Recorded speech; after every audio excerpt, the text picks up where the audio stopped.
So what is my definition of team? I just think it's a group of people that have complementary skills that decide they're going to work together. I believe that's what a team really is. I think about sports teams. I think about the Olympic teams. I think about all the great teams I've ever seen.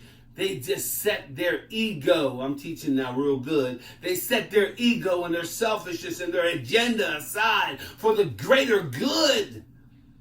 When we serve people, that's the best that we can give because we're giving of ourselves. That's why I want to applaud you. Think about what you do. Think about where we're at with the pandemic, the state of the economy, the state of the world, the state of Maryland, people with no jobs. But yet, you're on the other end of that phone, taking care of them. You're on the other end of that email, the other end of that response. I often say that our job as state employees is to be helpers. Helpers of people that need help. And that's why they call us. That's why they reach out to us, because they need help. I often say, when they stop calling and stop reaching out, we don't need you anymore. Boy, it's job security that people have problems. Because that's about changing the way that you think. Not seeing the world as it is, but seeing it as it can become. Seeing how you can make a difference. I'd ask you today, what is your definition of team? How do you see yourself on the team? So when 2 or more people get together, we got to work towards something. One of the greatest teams we have is our marriages at home, our relationships with one to another. When they're in conjunction, in unison, and when they're in congruent, then we can come to work and be in relationship with someone else. I believe that we don't build relationships because we never get to this component here called trust. Now you sit back and relax and just open up your soul just for a minute, in your mind and your heart, and let me speak to it. What is trust? Trust is a component of communication where someone talks, someone listens, someone shares, someone interprets, someone gathers facts, someone responds. And the other component is where we have relationship. And I need to talk to you about the 3 most important relationships that you should have in your life. The first relationship Dr. Bruce said that I had to have, he said, Milton, this is imperative. You must be in relationship with yourself. If you don't like you, you're going to take you with you wherever you go, and we are already sick of you. You must build relationship. You must build congruency with yourself. He said, I'd ask you every morning when you get up, would you please look into the mirror? And would you just kind of ask yourself this question every day? Do I really like me? And there's an opportunity for you. You got to be in a relationship with yourself. The second relationship he said you should have is with your significant other, your spouse, your pet, your partner, whatever it is you have at home that you spend quality time with. Because you have to be in congruency with something. And the third relationship is with the people that you spend 65% of your life with. And they're all here today. That's called your coworkers. Do you know when we have a relationship in those 3 areas, we can build trust. I can trust you. And when I have communication relationship, then I accept you. Folks, listen to me. The very opposite happens when I don't have communication and relationship. That word at the bottom, acceptance, changes, and it becomes now tolerance. I'm tolerating you. Can you imagine every day coming to an environment, coming to a place where we're tolerating one another? And here's the good news. Ready? Don't miss this. We only got 40 years to do this. 40 years. Some of us got 50. Because you're going to work way past 65. And some of us have been at this thing for a long time, tolerating people. I'd ask you why. And here's also something I should share with you. The person that you're tolerating is probably tolerating you. We'll never build high-performance teams. We'll never go on to serve people. We'll never go on to do the greater good. We'll never go on to do the things we were called to do because we can't get out of our own way. Folks, I'm telling you, people need you now more than ever. You're appreciated. You're valued. What you do matters. But you have to see it within yourselves. Those are the components of building trust. That is if we want to go on to build teams. I have to trust you. I have to know that you have my back. I have to know that you're there for me. So what about relationships? It takes years to build relationships, but it only takes seconds to tear them down. I'd ask this today to think about at the end of this session, when we finish, maybe there's some people that you need to call and apologize. Maybe there's some people you need to just reach out to and say, I didn't like the way you said that, and I would want some clarification. Maybe it's time for you to reach out and say, I'm sorry for my behavior. Because that's the first place where we build serious foundational relationships that can grow. My father would often say, if you make sure your side of the street is clean, you don't have to worry about somebody else's. But all too often, we want to be the inspector of somebody else's street, somebody else's sidewalk, somebody else's home, somebody else's heart, mind, and being. Search ourselves today and make sure that we're where we need to be so that we can be the best that we can be and continue serving and giving all that we need to. Trust, we talked about what that is. Communication, where one listens and one responds. The 3 reasons why people don't listen to you is real simple. Number 1, they're just not interested in what you have to say. And when they get to that point, they don't listen. Number 2, the second reason why people don't listen to you, they're just too busy. They got too much going on in their mind. Their mind is in 100 places. They're thinking about what I got to have for dinner. Did I take something out? Did I pick the kids up? Did I go get the laundry? What time does the game start tonight? They got 100 things on their mind. Distracted, not focused. And the third reason why people don't listen is because, don't miss this, they listen with their mouth instead of their ear. And what that means is they can't wait for you to stop talking so they can start talking. And if you don't stop soon enough, they'll jump in, take the conversation from you because they really don't want to hear what you have to say. Therefore, we've lost respect one to another. So, the third thing that must be in place if we're going to build high-performance teams and going to do great things in changing times, tough economic conditions, is we got to be consistent. We have to be the same way today and tomorrow, the next day, and the next day. I will share this with you to all the leaders on there today. People don't follow people that's inconsistent. And I should also share with you today to all the leaders on here. People don't quit jobs, they quit bosses.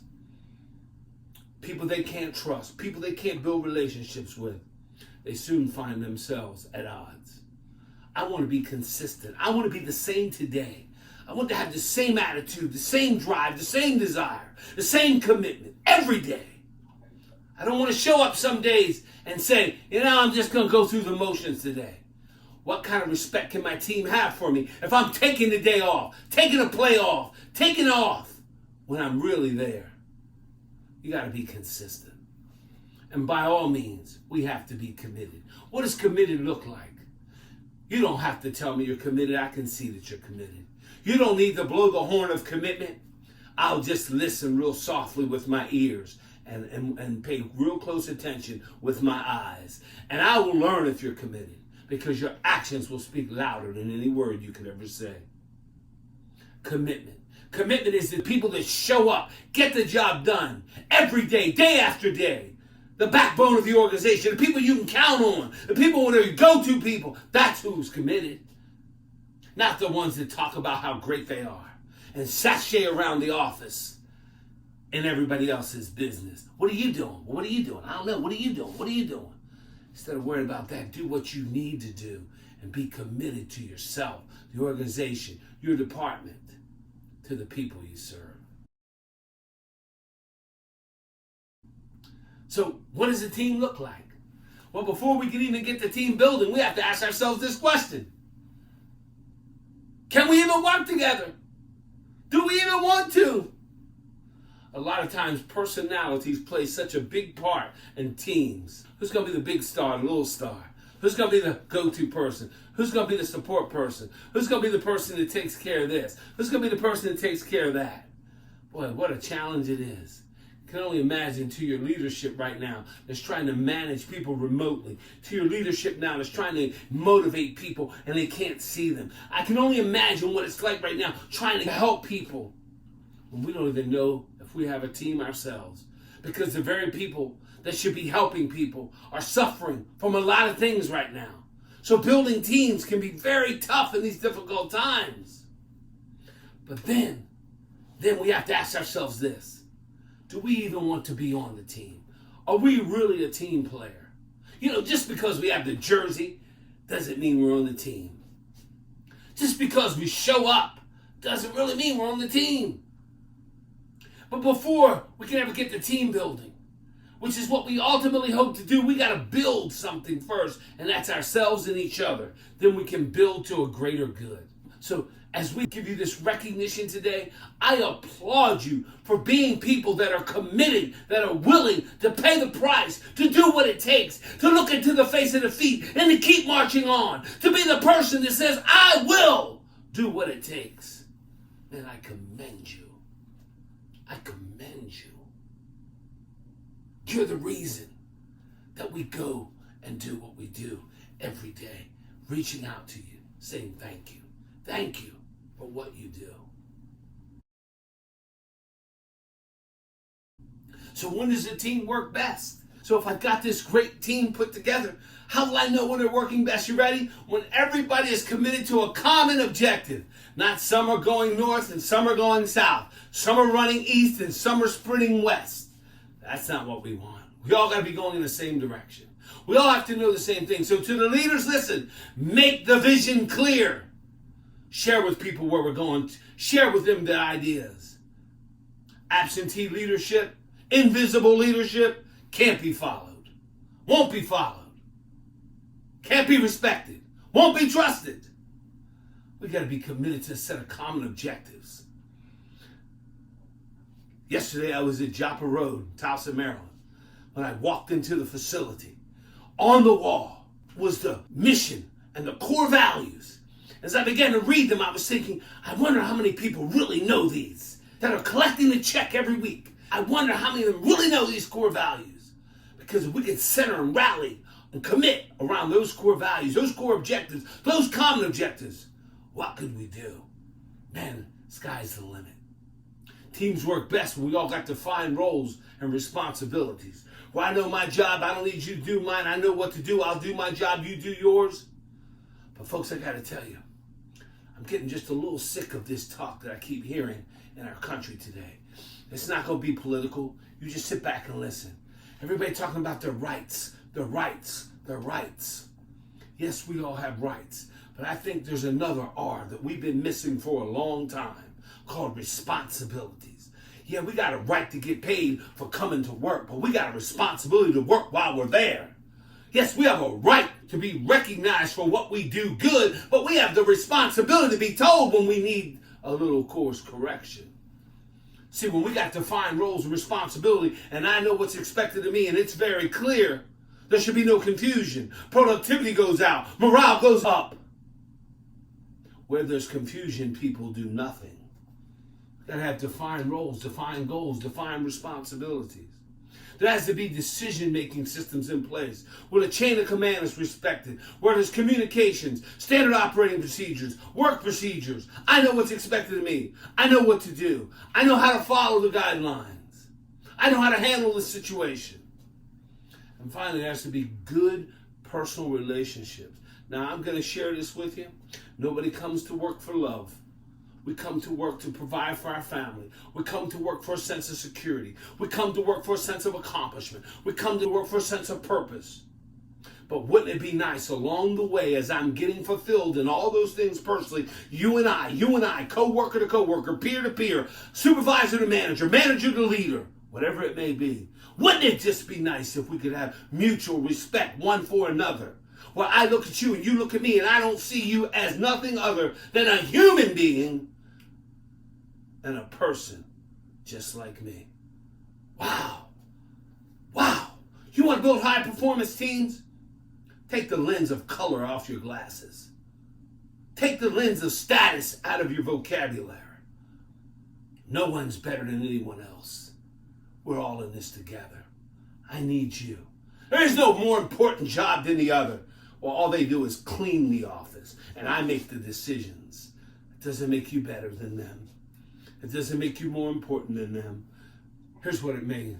It means you got a greater responsibility than them. And the greater we understand this, the more we can build these high-performance teams. I like to talk about morale, because here's what I know about morale. Morale creeps in at the most unopportune time and destroys everything that we built. Morale is the Trojan horse. It's the virus. It's the thing that tears us down. Because morale depends and is built upon these things. First of all, it's support. Support from the highest levels of this organization down to the frontline worker. It's built on support from the IT department to the procurement department, from the HR department to the management department. Wherever it is, it's built support one to another. It's also built on resources. We need what we need to do our jobs. Sometimes those resources come in the form of a kind word. That's a resource to people sometimes. A sense of recognition. A resource of just, I appreciate you, which is what we're doing today. Morale depends upon clear, concise communication. Dr. Bruce would often say clarity is the reason why communication fails every time. Clarity. He would often say words don't have significant meaning. And I would kind of look at him and ponder the thought, why don't words have a meaning? And he would say small red fruit. When I say that, what do you think of? Small red fruit. I would say apple. He would say, I think of strawberry. He said, so you can see words can be ambiguous. They can be interpreted by someone to mean something different. He said, but let me help you. What if I say small red fruit about the size of a nickel with a pit in it and a half-inch stem? What do you think about then? I said, cherry. He said, there you go. The clearer the communication, the more concise, the less confusion. Oh, I'm teaching real good now. I hope you're getting this because some of you need to just sharpen up your communication. We need to get away from ambiguous talk such as, it is what it is. Folks, the next time I hear somebody say that, I'm going to go up to them and ask them, what is wrong with you? Who talks like that in a workplace where you're being paid and asked to be productive and asked to accomplish? It is what it is because that's what it is, because what else would it be? Because that's what it is. We don't talk like that. Leaders don't converse like that. We don't have this kind of conversation that says, you know what I mean. No, I don't. You're going to have to explain it to me. You're going to have to take the time to get me to see your vision. The clearer the communication, the clearer the vision. The clearer the communication, the higher the productivity. This is the backbone of all the confusion that I've ever witnessed in the marketplace in my 30 years of training in 3 continents, in 20 countries. It always comes down to how somebody talks to somebody, how it's interpreted. You want to destroy an organization? Watch the communication. And then the last part, here's the wild card to teams. Here's the wild card. Here's the one that we don't know where this one's going. The personalities. See, personalities are driven by your belief systems, your experiences. Everything you've ever seen, said, learned, heard, and done. And some say your personality is shaped by age 8. So we can't blame it on the state. Let's blame it on your mom and dad. Let's blame it on your community. Let's blame it on the people. Or let's elevate it because it's a great thing. Or whatever it may be. Your personality has been shaped a long time, and you've been walking around with it. It's yours. You own it. You should ask yourself this question at least every 3 months. Is my personality conducive for growth? Is my personality conducive for leadership? Is my personality conducive for the next level? Is my personality conducive to get the wealth that I want, to get the knowledge, the achievement, the goals, the desire? Am I standing in the way from everything that lies ahead of me? Personality. Man, I had a personality that wasn't pleasing to people. I had a non-pleasing personality. And I got to tell you, it landed me nowhere fast. Dr. Bruce said, you must work on that one. He said, I'm going to give you one book to read, and you read this twice a year, whether you need to or not. How to Win Friends and Influence People. He said, I'm going to give you another great little book. It's about 30 pages called Skill with People. And I encourage you to get that book. If you're listening today, get that book and read it. Skill with People by Les Giblin, Giblin. It says this in the first page. Take I, me, mine out of your vocabulary when talking to people and add we and us and watch the difference. Just some simple things. My personality was shaped from my father, who said this to me: it's my way or the highway. I used that leadership principle and took that to work, and that got me fired on my second day. I was trying to replicate a personality. While the learning curve of life has brought me to the station I'm at, It's the unlearning of some things that I never get to. Personality is one of them. Let's go on and do some great things. But we got to define the roles and the goals. We operate most effectively when I can tap into the potential and the talent of everyone else. When I understand what's expected of me. You need me to be here at 8:30, that's not 8:45. Nobody will ever challenge you if you get there at 8:20. You'll be just fine. I'm supposed to get this done by Friday at 5. That's not Saturday at 6. That's Friday at 5. I need to have a communication report, and this report written by 12 on noon. That's not 2 o'clock on Tuesday. And people are sick and tired of all your excuses you keep giving why you can't get the job done. You don't know what I'm going through. You don't know what's happening. You don't know. No, so I have no idea, but here's what I do know. The quicker we define and simplify our lives, don't miss this, the quicker we simplify and define our lives, the better off we'll be. Because it's all about examining, am I the person that's holding up the progress on the team, or am I enhancing it? Clearly defined goals and roles. And finally, here's the recipe for success.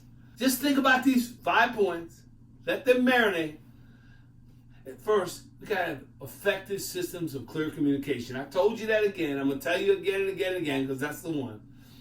We have to have well-defined goals, what's expected. I would say to you that the word accountability has been kidnapped and is being held hostage. The word responsibility is also somewhere locked away. The word expectation is not allowed to talk anymore. We can't tell people what's expected of them. We have to politely ask, would you be so kind as to please get to work on time? And if you don't mind, would you work while you're here? Man, you got to be kidding me. In a world where we're looking at millions of people unemployed, in a world where you get those calls every day by nature of what you do and what you see going on in the market, you think people would be ever so thankful and grateful for what they have right now. You think people would look at what they have and say, this is really an opportunity to serve, to move out of my comfort zone, to put my selfish interests aside and serve the good and the greater good of the people that I need to help. It also works best when there's balanced participation. Real simply said, you can't put all the work on 2 to 3 people. You'll burn them out. You have to allow some other people to help. To the leaders, please don't get mad, but I need to tell you this. If you are allowing team members on your team to get away with doing nothing while you hold others accountable, shame on you. Your leadership mantle is eroding right in front of your eyes. You are losing respect by the minute. We have a balanced attack, balanced participation, balanced effort, joint effort. Next, there should be awareness of the group and what they're doing. This is where I think you got to come in sometimes and give a little recognition to people. You got to tell them, I appreciate you. I believe in you. You're valued. You can do this. I'm here to support you. I have your back. What can I do for you? Not being the person that's always ridiculing, condemning. We don't need that. We need uplifting of teams. And there has to be good interpersonal relationships. Yesterday was the first time in 20 months that I physically left my house and went in front of a group and trained. 20 months! After 20 months getting in front of people, this is what I realized. I had to keep reinventing myself during that period of time. I had to keep finding ways to go to higher heights. Because listen to this, change is inevitable. Little did I know that was going to happen. Little did I know I'd walk off the stage on March the 19th of 2019 in Philadelphia, National Conference, and never come back again till September 21. Wow! I had no idea. Change is inevitable. But listen to this, growth is optional. Growth is optional. Will you become the person you need to become as a result of it? Here's what I also know about change. I also know that the 4 phases of change that people go through is first is denial. I can't believe this has happened. I don't know why this happened. And they're shocked, confused. They refuse to recognize it. I heard one of my colleagues say, denial is not a river in Egypt. Denial. Then they resist. It's kind of like they're dragging, screaming, kicking, resisting, blaming, condemning. Oh my God, why? Why are we doing this? It was okay the way it was. And they go through a whole litany of excuses. Then they get to the next place where they're gonna explore it, they're gonna consider it. And this is where they look to some people in the room to see if the leaders have bought in. This is where they look to some people that they admire, respect, and sometimes it's good and sometimes it's bad. And they ask them, how do you feel about this? Well, I don't know. How do you feel about it? Well, I don't like all this extra stuff we got to do. And neither do I. That's the response, because they don't have a thought for themselves. They're no more than followers of other people. And usually we have to figure out who that person is within the organization that influences the other employees, because you're either a leader or a follower. And I apologize if that's too much for you today, but that's just the way it is. The exploration, the consideration, I'll think about it. They don't fully buy in. They kind of sit back and watch. 1 foot in, 1 foot out. Then when they get committed, this is what they say. This is the exact words come out of their mouth. Man, it's the best thing that ever happened. I don't know why we didn't do this sooner, because they didn't want to stretch outside of their comfort zone. Because in the continuum of life, when we start change, we always start on the denial side, but we end up on the excited side because we like it. I love music. I love music, Sharon. I love music. My first car in 1976 was a nice Ford Mustang. I had a thing that I put into the radio, and it was about this thick, and it was about an inch thick, and it was about 2 inches wide or 3 inches wide, and it had 8 songs on it. And if you understood what it was, yeah, it was an 8-track, and it played music, and I loved it.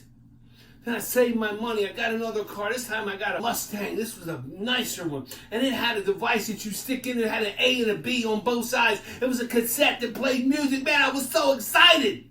Then I remember getting another car, and it had a thing that had this round disc that you put in, and it could put some in the trunk, and it would hold 6 or 7, and it played music, because I love music. When it's something I love, I don't mind the change. I embrace it.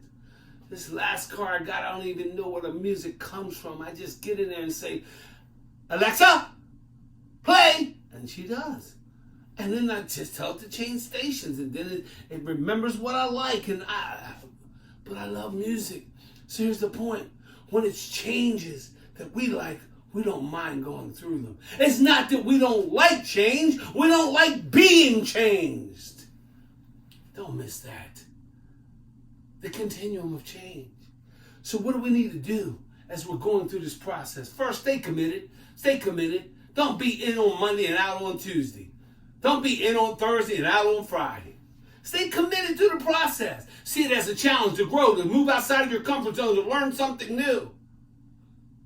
And only focus on what you can control. And to the leaders, when you're communicating with people about the change, here's the most important thing you have to be: honest. Let me say it again. Honest. Let me say it one more time. Honest. Tell people what you know, not what you think they want to hear. And lastly, ask for help. Ask for help. When you're working with a sense of connection with people, say, listen, I don't quite understand this. I need some help. Would you help me? Because our perceptions of change can be either negative or positive. How about this? If you would have told me my business would have grew 60% during the pandemic, I would have told you lost your mind. When it first happened, I was saying, like, this is the worst thing that have ever happened to me. I train in front of people. Little did I know, this has now enabled me to teach in Trinidad on Tuesday, and Jamaica, back to the United States, and then back to somewhere in the Middle East, all in 1 week. Who would have thought I could be able to do that without leaving the comfort of my home? Who would have thought that we'd be in a world where it has changed so rapidly? Depending upon who you asked. So a lot of people really love what's going on. And if you talk to some people, they really don't like what's happening. I listened to the governor as he talked about going back to work in July, and I was on a think tank talking to some people, and they said, man, I can't wait to go back. Probably because they enjoyed the social interaction. They didn't like working from home. They didn't like the isolation. Because there's a big difference, don't miss this, between isolation and loneliness. Loneliness is a state. Isolation is temporary. You can change isolation. Just get out of being by yourself and go get around somebody. Then I heard some people say, oh my God, I don't ever want to go back to work. Well, think about it. Some people didn't like it because maybe it cost them more money. Maybe they didn't need people to micromanage them. Maybe they didn't need it. So everybody's got a difference of perception. The key word is will we respect them? Because folks, here's where we're at. And I'm going to wind down as we talk about this. Our comfort zone. See, our comfort zone works a lot like that thermostat that we have in our house. It's set on 70. So if it gets too hot, it goes up to 72. The air conditioner comes on and kicks it back down to 70. And if it gets too cold, it gets about 68. The heat comes on, drive it back up to about 70. But the problem is, and please don't miss this, nothing great has ever happened in the comfort zone. On the fringe of fears where man has done all great things in life, inventions, creations, poems, songs, new opportunities, all happen on the fringe of fear, not in your comfort zone. You were never meant to stay there. You were just meant to pass through. If you're on this call and you know about the 95 corridor that runs from Maine to Miami, I want to tell you something I discovered about 2 summers ago. I was driving from Maryland to North Carolina to see my family, and I got to the Virginia rest stop, and I said, I'm going to close my eyes just for a couple minutes because I'm a little tired. And I don't like to drive on the road while I'm tired. As I pulled in, there was a sign immediately greeted me that said this: no overnight sleeping. Now, I thought to myself, this is a rest area, and you can't even spend the night in your own car because it's not meant to stay. It's meant to stay for a little while and keep moving on. In other words, as my children say, keep it moving. And sometimes that's what we got to do. We got to understand that once we get to the fear zone, we're full of excuses why it won't work because we've been moved out of our comfort zone. Somebody pushed us out of our comfort zone. But if we eventually can get to the learning zone, we got some new skills. We've expanded our comfort zone. We've grown. We've learned some things. And boy, when we get in the growth zone, this is when all achievement happens. This is what I want us to think about going forward in the next 3 months, is how will we grow? How will we move as a result of